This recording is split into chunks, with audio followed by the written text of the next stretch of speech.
और मैं विनोद सिंह उत्तर प्रदेश हलचल न्यूज़ में आपका स्वागत करता हूं। आइए ले चलते हैं आपको आज की ताज़ा खबर में। ललितपुर आयुष्मान हॉस्पिटल के डॉक्टर राजकुमार जैन ने जनपद वासियों से की कोविड-19 गाइडलाइंस का पालन करने की अपील और बचाव के तरीके। बताए रिपोर्ट इमरान खान ललितपुर से। मैं डॉक्टर राजकुमार जैन आज पुनः आपके सामने कोरोना के बारे में कुछ अहम बातें शेयर करना चाहता हूँ। 10 दिन पूर्व भी मैंने एक वीडियो जारी किया था और कोरोना के कहर के बारे में चेतावनी दी थी और लोगों से सावधानी बरतने कहा था। स्थिति अब भयावह हो गई है और अब विस्फोटक होने वाली है।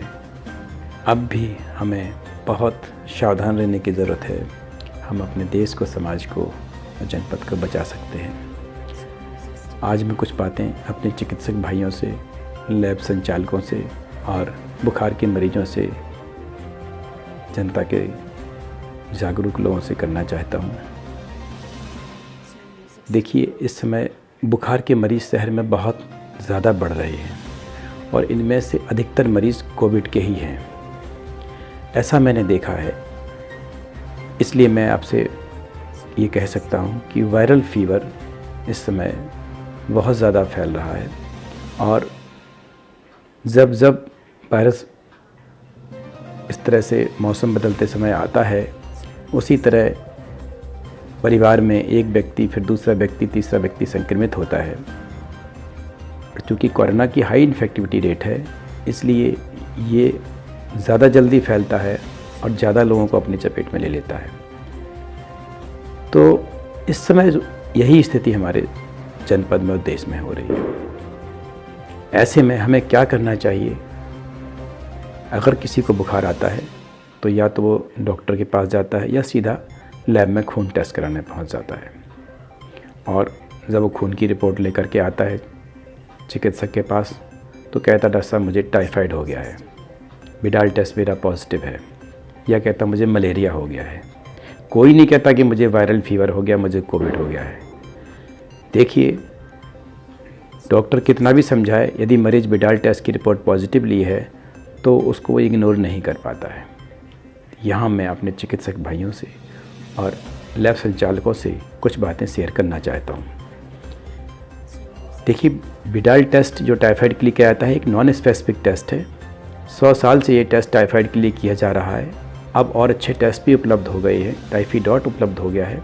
विडाल टेस्ट टाइफाइड के पहले सप्ताह में पॉजिटिव नहीं आता है और कराना भी नहीं चाहिए। और विडाल टेस्ट का सिग्निफिकेंस इंक्रीजिंग टाइटर का होता है, तो हमें एक सप्ताह बाद रिपीट करना पड़ता है। इतना समय आजकल किसी मरीज के पास नहीं, ना कोई एक समय है कि आज कोरोना जैसे दौर में हम एक सप्ताह इंतजार करें किसी बुखार की रिपोर्ट के लिए। ऐसे में हमें क्या करना है? हमें मरीज के लक्षणों को देखना है। यदि मरीज को बुखार के साथ रेस्पिरेटरी सिम्टम है तो हमें उसका CBC मलेरिया टेस्ट कराना है, और अगर हमें कोविड की संभावना लग रही है तो कोविड एंटीजन टेस्ट कराने की सलाह मरीज को देना है।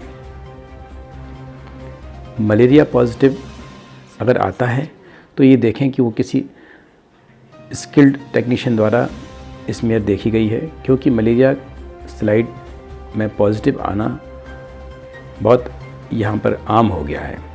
तो या तो हम एंटीजन टेस्ट कराएं मलेरिया का, या कोई स्किल टेक्नीशियन हो तो आप पेरिफेरल स्मीयर से टेस्ट करा सकते हैं। CBC बहुत क्लू देती है हमें वायरल फीवर के बारे में और किसी इन्फेक्टिव पैथोलॉजी के बारे में। उसकी रिपोर्ट को देख करके हम बुखार के मरीज का इलाज कर सकते हैं। लेकिन यदि बुखार के साथ रेस्पिरेटरी सिम्टम है तो हमें कोविड एंटीजन टेस्ट कराना है। कोविड एंटीजन टेस्ट यदि पॉजिटिव आता है तो उसकी जो भी निर्धारित इलाज है वो स्थानीय स्वास्थ्य विभाग से मरीज को मिल जाता है, या फिर उसको एडमिट करने की सलाह दी जाती है जैसी मरीज की स्थिति होती है। यदि कोविड नेगेटिव आता है तो लक्षणों के आधार पर अगर मरीज को कोविड की संभावना ज़्यादा है, हाईली सस्पेक्टेड है केस, तो उसे घर में आइसोलेट रहना चाहिए। उसके परिवार के सदस्यों से उसको दूर रखना चाहिए ताकि संक्रमण ना फैले। लेकिन कभी कभी हम देखते हैं कि मरीज़ में पूरी संभावना कोविड की होती है और एंटीजन टेस्ट नेगेटिव आता है, मरीज़ इग्नोर करता है और वो संक्रमण फैलाता रहता है। इस स्थिति को हमें रोकना है। यही संक्रमण फैलाने का असली कारण हमारे समाज में इस समय है। तो स्वास्थ्य विभाग और जिला प्रशासन इस बात पर ध्यान दे कि हाईली सस्पेक्टेड केस के लिए क्या किया जाए। जिनमें कोविड टेस्ट एंटीजन नेगेटिव आ रहा है, या तो उनको स्थानीय अस्पताल में भर्ती कराने की व्यवस्था होना चाहिए, क्योंकि ऐसे लोग समाज में रह के, घर में रह के, बाहर रह के संक्रमण को फैला रहे हैं। और कुछ लोग तो ऐसे हैं जो कि गंभीर अवस्था में कोविड एंटीजन की रिपोर्ट नेगेटिव होने के कारण से अस्पताल में भर्ती नहीं हो पा रहे हैं। इस बात पर भी हमें ध्यान देना चाहिए।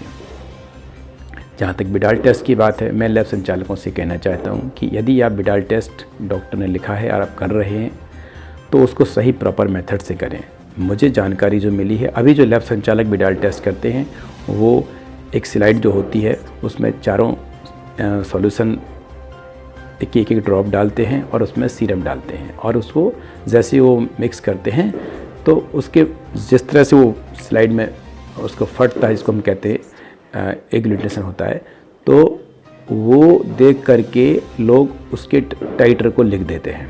ज़्यादा फट गया 320, कम फटा 160, और कम फटा 80, नहीं फटा नेगेटिव लिखते हैं। तो ये गलत तरीका है। यदि डायरेक्ट स्लाइड पर पॉजिटिव आ रहा है तो हमें उसके सीरियल डाइल्यूशन में टेस्ट करना चाहिए। मुझे याद है जब मैं 30 साल पहले प्रैक्टिस शुरू करी थी, उन दिनों में यहाँ एक लैब हुआ करती थी और मैं स्वयं बिडाल टेस्ट लगाया करता था। तो सीरियल डाइल्यूशन में 5 से 6 ट्यूब हम लगाया करते थे और उसके बाद उसकी रिपोर्ट तैयार करते थे।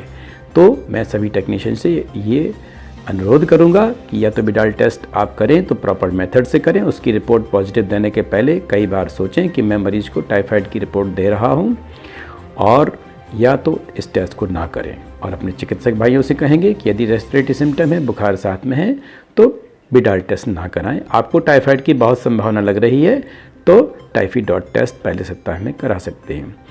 जहाँ तक मुझे टाइफाइड की डेफिनेशन मैं आपको शेयर करना चाहता हूँ, टाइफाइड वो बुखार है जिसमें इट नेवर टचेज नॉर्मल। मतलब ये नॉर्मल बुखार किसी समय 24 घंटे में मरीज को होता नहीं, 100 से लेकर 104 डिग्री तक मरीज को बुखार रहता है। तो ऐसा तो हम देखते हैं कि मरीज को बुखार ही नहीं है और टाइफाइड टेस्ट की रिपोर्ट पॉजिटिव लेकर आता है। तो ऐसे मरीजों को हम कितना भी समझाएं लेकिन वो टेस्ट की रिपोर्ट को इग्नोर नहीं करते हैं। तो जहाँ तक ये कुछ मैंने बातें आपसे कहीं, इस पर हम डॉक्टर्स को और लैब संचालकों को ध्यान देना चाहिए। जब मरीज को कोविड एंटीजन टेस्ट पॉजिटिव आ जाता है तो ठीक है, वहाँ होम आइसोलेशन की परमिशन ले लेता है, या फिर वो ज़्यादा गंभीर होने पर रेफ़र कर दिया जाता है L2 L3 लेवल पर। और अगर होम आइसोलेट है तो उसके कॉन्टैक्ट की पूरी ट्रेसिंग होना चाहिए।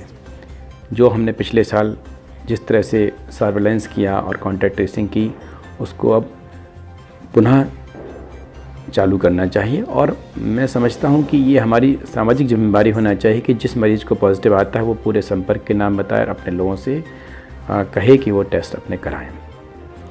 प्रयास कर रही है और लोगों से बार बार सावधानी की अपेक्षा रखती है, लेकिन जनता बहुत लापरवाह है। और आप देखिएगा बाज़ारों में निकलें तो आपको लगता नहीं किसी को कोरोना से कोई भय है।